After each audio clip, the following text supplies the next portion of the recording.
안녕하십니까, 박사입니다.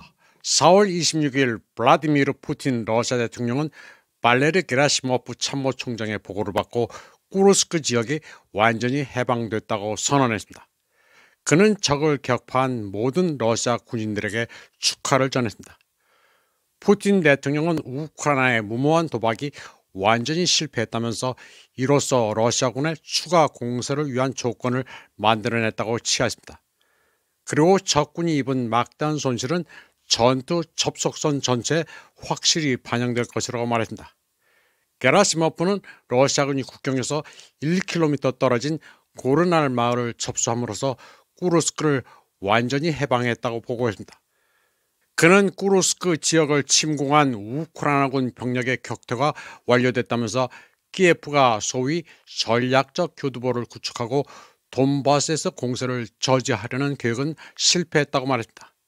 게라시모프는 쿠르스크 해방을 위한 마지막 공세는 3월 초에 시작됐으며 수드자 마을 근처에 지하 파이프라인을 통해 키예프가 통제하는 영토 깊숙이 대담하게 침투해 우크라이나 방어선이 완전히 붕괴됐다고 밝혔습니다.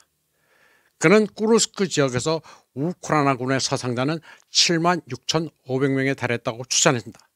그리고 전차 412대, 보병 전투차 341대, 장갑차 314대, 기타 전투차량 2,200대 이상, 자주포와 야포 647문, 하이마스와 MLRS를 포함한 다연장 로켓 발사기 64대, 전자전 스테이션 134개, 방공 레이더 13개, 전자정찰 레이더 5개를 파괴했다고 발표했습니다.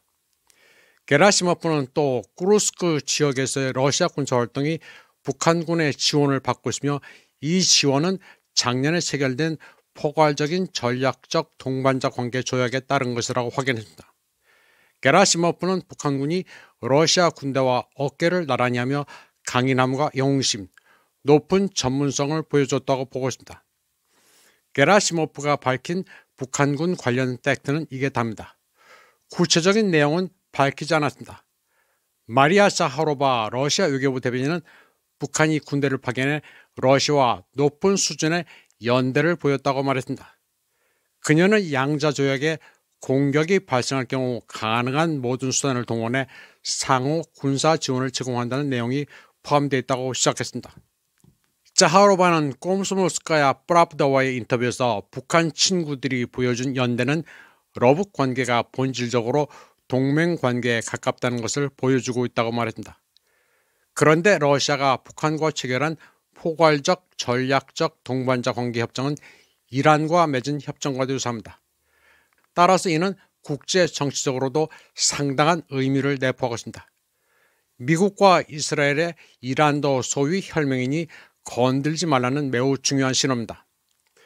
또 러시아를 노리는 나토에 대한 신호이기도 합니다. 그런데 어쨌든 북한군이 있었던 지역은 러시아 영내입니다. 이와 관련해 러시아 매체 자르그라드는 북한군은 허리케인처럼 지나갔고 포로로 잡히지도 않았다면서 기밀 해제된 북한군의 작전이라는 기사를 게재했습니다. 드디어 내부자들, 즉 군사 특파원들이 간간히 전하던 보도가 확인됐다고 말했습니다. 브라슐리카 우라간, 허리케인처럼 지나갔다는 표현이 인상적입니다. 북한군 이야기는 2024년 12월 드바 마이오라 2명의 소령이란 채널이 처음 언급했습니다. 이들은 북한 특수부대가 플레호보를 습격해 세 방향에서 돌파했다고 기록했습니다. 그러면서 러시아 군대는 이미 진압당한 우크라이나 군대에 북한군이 승리를 거두도록 허용했다고 말했습니다. 어미 고양이가 새끼 고양이에게 반쯤 죽은 줄을 사냥하는 법을 가르치는 모습이라고 비유했습니다. 그러나 가장 어려운 전투에서 러시아군의 공적을 얕잡아 볼 필요는 없고 북한군의 성공을 지나치게 높이 볼 필요도 없다면서 진실은 중간 어디엔가에 있다고 말했습니다. 또 같은 시기 군사통신은 로마노프도 플레호프 전투를 언급하면서 북한군이 허리케인처럼 지나가면서 우크라이나군 300명 이상을 격파했다고 전했습니다. 북한군과 관련된 정보는 알렉산드르 코츠라는 군사통신원이 비교적 자세히 설명했습니다. 그는 우크라이나 군대가 쿠르스크 근처에서 북한군을 격파하려고 시도했다면서 북한군에게 단지 마법의 단어만 말하면 될 줄 알았지만 수포로 돌아갔다고 말했습니다. 알렉산드르 코츠는 자신의 텔레그램 채널에서 북한군이 쿠르스크 지역에서 군사작전에 참여할 준비가 되어 있었으며 그들의 역할을 자세히 밝혔습니다. 그에 따르면 북한군은 현대 군사작전과 무인기 조작법을 훈련받았습니다. 그리고 그 과정은 특수훈련센터에서 이루어졌고 러시아 군인들은 이를 은폐하기 위해 그들을 싸우는 브레아트인이라는 별명으로 불렀습니다. 훈련이 끝난 뒤 북한군은 쿠르스크 지역으로 재배치됐습니다. 북한군은 처음에는 방어선 세 번째 진지에 위치했다가 두 번째 진지로 이동했고 그 다음에 공격 집단에 합류했습니다. 코츠는 북한군이 코레네프스키 지구 정화, 스타라야 소로치나와 노바야 소로치나 근처의 충돌, 그리고 꾸릴로프카 진격에서 매우 중요한 역할을 했다고 말했습니다. 그는 우크라이나군이 쿠르스크 근처에서 북한군을 격파하려고 시도했다는 사실도 전했습니다. 우크라이나군은 북한군에게 그저 자유라는 마법의 단어만 말하면 알아서 항복할 것으로 착각했지만 그런 일은 일어나지 않았다고 했습니다. 코치에 따르면 북한군은 그들의 조국에 헌신적이었기 때문에 김정은을 모욕하는 키예프의 회의와 선전에 넘어가지 않았습니다.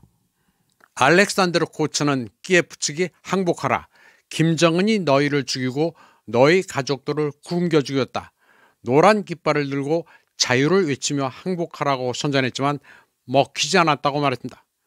그는 단 한 명의 북한군도 여기에 넘어가지 않았고 북한은 국가 차원에서 목표를 달성했다고 말했습니다.